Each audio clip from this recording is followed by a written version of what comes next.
What's up, everybody? Welcome. It's halftime live at HopFly. It is an absolute pleasure to be here. It was a pleasure to be here on the pregame show. It was. I had such a good time. I wanted to fire it back up for the halftime show.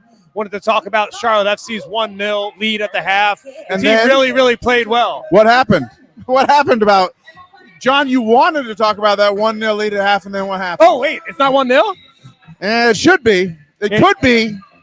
But yet again, Charlotte FC falls victim to a set piece. And really, we've been under the cosh all first half. It's lovely to get that early goal, that fifth minute goal from Kerwin Vargas. We're going to let you see that in a second. But extremely disappointing. Like we said in the pregame, this was going to be a park the bus kind of night from Charlotte. And you get an early goal, you're going to park the bus even more. And the pressure finally got to us. 100%. But the night started off, we signed off of our pregame show, and all of a sudden, this happened. Back in the lineup. Cross sent in for Copetti. Vargas! Oh, yes! Charlotte with an early lead! Kerwin Vargas pouncing on the loose ball, which wasn't dealt with, and he makes no mistake. Johnny, I was wrong. It was the 3rd minute. It wasn't even the 4th or the 5th. It was the 3rd. How great is it, Charlotte FC fans, to hear our boy Eric Krakauer making the call of a goal call for Charlotte FC on Apple TV?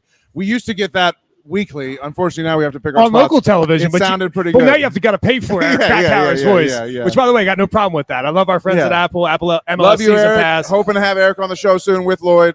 So all of a sudden, it's a 1-0 lead. Charlotte FC has found itself up 1-0 in a game where they really, really wanted to sit back. They wanted to invite pressure, and that's what Charlotte FC did for the rest of the half. I told you after Charlotte FC, Danny, scored early, I said, this might not be ideal. Well, it's your first ever prediction of a loss, right?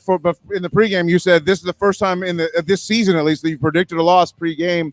I think it's funny that the early goal, like the one thing we've wanted for so long is an early goal, and this time we got it and actually kind of bit us. I got to say a shout out to Lad on Fire. He doesn't miss a show. Lad on Fire asked us to do a halftime show, and here he is saying, you all did this just for me, right? I'll do anything for Lad on Fire. And his comments are on fire, and as he says, we gave up way too many fouls. Yeah, you definitely give up way too many fouls when a set piece from 40 yards out ends up being the equalizer for sure. So let's just talk about the goal briefly, because it was a really, really nice goal. It was a banger, for sure. And we talked about Nikola Petkovic being injected into the starting lineup. Let's watch this goal again, Danny. I want to hear from you about Nikola and his impact in the first half. Back in the lineup. Cross sent in for Copetti. Vargas! Oh, yes! Charlotte with an early lead! Canavan Vargas pouncing on the loose ball, which wasn't dealt with, and he makes no mistake. We've been talking about service, Danny. We've been waiting for service into the box, and it's the young man, the $3 million Crown Legacy player that is injected into the starting lineup and gets it done. Most expensive signing in MLS Next Pro history. Niko Petkovic gets the start, sends the ball in from the wing. It's a beautiful back heel from the New York City center back right into Kerwin Vargas' path, and it's a great goal, and we're off and running, right? But the problem is when you came in with a defensive game plan, right? And you're like, oh, we're going to play defense most of the time. It's like, can you really get away from that when you're getting the early lead? It's like the early lead almost reinforces. And I got a graphic to show you, Johnny. You know I'm with the graphics, and I appreciate everyone who's been here to watch what we do. And watch this, dude. You're not going to like this at all. You're not going to like it. I'm feeling until the graphic can actually load here. I love your graphics, dude. And there it is. It's the momentum. As soon as Charlotte FC scores that goal. We didn't even have the ball afterwards. Did Westwood cross the halfway line? I don't even know. I was trying to watch. As Lad on Fire says, why can we not have the ball for more than 30 seconds? I don't know. So glad. You answer. That's not Lad on Fire. That's Pepe. That's Pepe. Sorry, Pepe. Shout out to you, Pepe. Thanks for being here as well. Thanks for following up on Lad on Fire's example and getting a great question. Okay, let me just say, I don't want to be super negative about this graph. There's still 45 minutes of soccer left. I'm going to go into the locker room here. I'm going to ask Dean to say, what do you bring to the table tonight? Okay? Who wants to have the ball at their foot? Can anybody complete a pass? Hey, Enzo Capetti, have you ever touched a fucking football before? Okay? Let's figure out a way to maintain some possession. Let's figure out a way to knock it around, and let's figure out a way to make something happen against NYCFC. This has been absolutely abhorrent. I mean, I can't watch this match anymore, Danny. This pressure graph is absolutely abhorrent, as you said. It's atrocious. I wish the one thing we messed up on, I'm so glad we're doing a halftime show here because Ladon asked for it, and I think it's appropriate. Can we see Charlie Dunbar? I'm going to put this comment up here from Charlie Dunbar. Yeah. Abada needs to offer a bit more, starting to go missing. I don't think Abada's going missing. I think he had a huge, big chance early in this match in the first 10 minutes, 15 minutes to go up 2-0. And Abada just clearly didn't get that done. He didn't finish that opportunity. It was a big missed chance, and it really has come back to bite Charlotte FC in the ass. He's not used to the small pitch, right? Are we going to start using that as an excuse? Hey, yeah, definitely. Start racking up the excuses now, Danny, because they're coming after NYC gets a second goal here in the second half. Now, John, I don't like where you're headed with that prediction. I mean, I know why you're saying it, but I got to speak to my tifos out there. I got to speak to my fans, and I'm be like, Why are you? Speak to the people in the building. John. I gotta ask you, why are you such a negative influence in the Charlotte FC fan base and being so divisive? I'm just watching the game. I'm just calling it like how I see it. And I watch football to enjoy it. And I promise you, there was one thing about that first half that I enjoyed, and it was a lucky goal considering the NYC player just backheeled it right into Kerwin Vargas's path. It was a lucky goal that is a result of preparation. You make your own luck, obviously, for sure. I'm being super negative. It's only 1-1. Let's go into here. If I'm Dean Smith, this is what I do. I go into the halftime locker room and I look Patrick Agyemang in the eye and I say, "You're my starting 9 from here on out." Enzo Capetti, what are you doing for me? You're doing nothing. Well, you want to know what Enzo Capetti's doing? Because guess what, lad on fire? I made another fucking graphic. The graphics never stop, baby. even on the halftime show. And here's some heat maps that we see. Liel's getting Give a me lot the of heat, the ball. baby. Let me quote Dirk Diggler when I say, feel my heat. Yeah, baby. We got the heat maps tonight. It's halftime heat maps, and we're looking at the attackers here.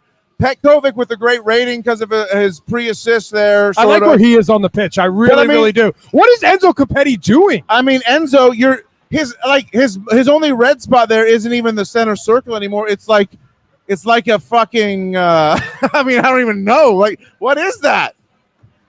It's like he's playing it's like a foosball character just stuck in one spot. Can we put the camera back up for a second? Because I just want to show some things here, right? We're hanging here at HopFly. It's a great night, right? Even though Charlotte FC is tied 1-1 at halftime, it feels like NYC deserved their goal. There's no doubt about that. Charlotte gets an early goal, but the vibe here is good, Danny, right? We've got cornhole happening here. We got one of our tremendous friends of the show. We've got Matt who's hanging out as well. It's great to see Matt Livingston. I presume. He's here as well. Get him over here for the halftime show. We need to hear his thoughts. Matt, what'd you make of the first half, Matt? It started well. Had a good quick start with the goal. Petkovic did really well getting that ball in the box. He did, yes. Capetti made a good run, draw the defender away. When it was a little fortunate, went off of a heel of the defender. Vargas did super well putting that in the top corner.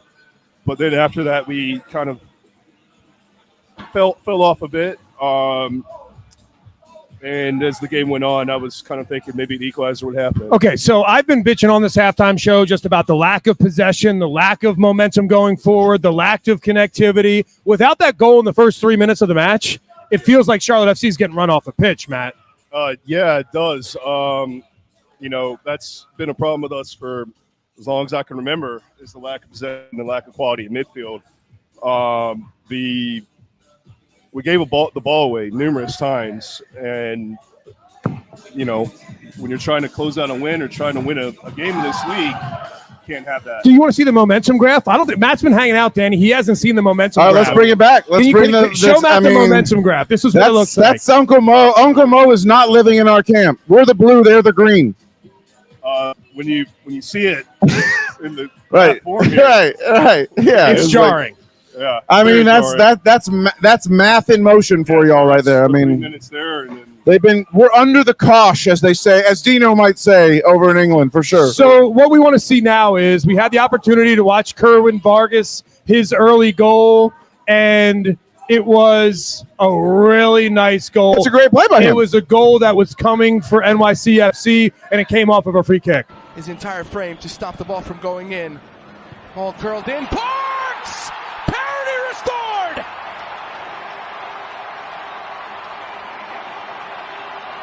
A free header in the heart of the box! Well, what I told you, Brams, when I saw the replay of that, when you're Keaton Parks, 6'3", Keaton Nino, yeah, you're going to want to run at Nathaniel Byrne, who's about 5'6". Right. So it seems a mismatch in the box there. You would hope, somebody else would have picked him up. And Kalina, by the way, shout out to KK. Kali's made some amazing saves. Kali, let's check. Let me see. I don't have a graphic for this. Sorry, lad on fire. But if I was to look real quick at the stats, let me just check New York's XG because I feel like it's at least over 0.5. Kalina's made some really nice saves. He was flat-footed on that one because he was cheating in. Keaton goes near post with a header. It's tough. Well, you really do, and I'm going to be honest here. I'm going to watch this again, and I'm going to give you my thoughts on the goalkeeping situation. His entire frame to stop the ball from going in. Ball curled in. Parks!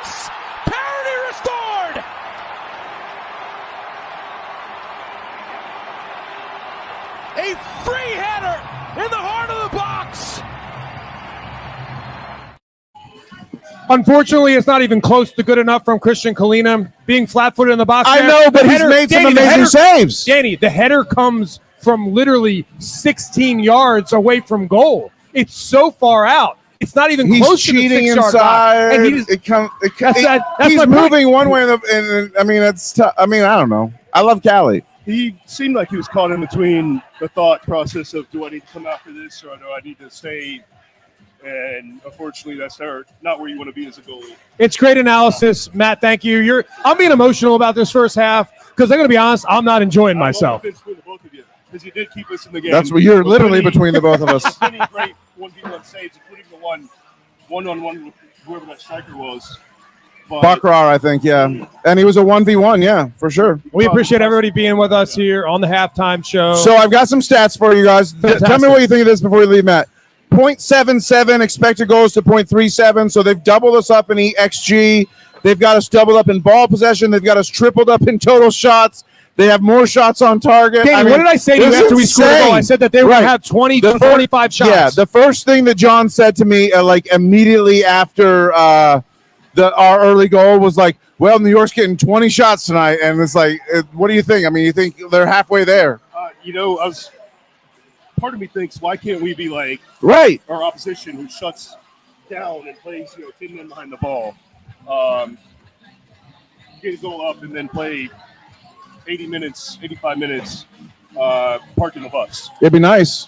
I think with our trouble retaining possession, that might have been the way to go. Like, park the bus. Paulie D from the Jersey Shore chiming in. He says that was just a solid goal. I don't disagree. I think it's a very good goal, but you don't see many goals that are headed from 16 yards out where the keeper doesn't have a chance or even moves towards the ball. You don't see that very often. It's a very nice goal. Charlie Dunbar says he's being harsh. Watching from the UK, by the way, one of our biggest, the biggest Charlotte FC fan in the United Kingdom, Charlie Here's Dunbar. The thing. Okay, I'm just going to be honest with the fans and the Tifos and everybody who's watching the show now. We had Logan Myers. Yep, Logan Meyer. Logan Meyer of the Crowncast. He's on our show, and he was such a great guest. He was so serious. He was so tactical. Have him back. I had no chance to be emotional on the pregame show, so I'm letting it all out right now. Okay? Well, you're being harsh, Sean. You're being divisive. You're trying to divide this fan base. Yes. On Burn, of all people. Okay, so we got 45 minutes to go, right? Right. What do we want to see here in the next 45 minutes? How do things change for Charlotte FC? What changes does Dean Smith make? Is Brant Bronico somebody that he should bring in? Bronny, bro. We need control in the midfield, right? We're getting run over. What do you think? On that note, I'd probably put in Diani. Is it time? Well, Diani has the size to make sure that he could possibly man more Parks. Why do you think Diani didn't start? I don't think he was too happy with him with his positioning last week. He did mention that in the press conference. We talked about that on the show. Yeah, you're a very smart man. Yeah. When your manager mentions that in a press conference that you're not doing this or this or this right, chances are if you're not maybe one of the top players, you might be missing the starting lineup in the next game. All right, Matt Livingston, a great, tremendous friend of the show, very good soccer mind, guy who we love talking to, guy who always shows up here at HopFly. The boys are back in town, to quote 70s rock band Bad Company. But I got one last comment to put up on the screen before we wrap here as the game starts. My biggest concern from Samstar is why am I not a HopFly? I agree. We will see you soon for the crown, baby. Cheers.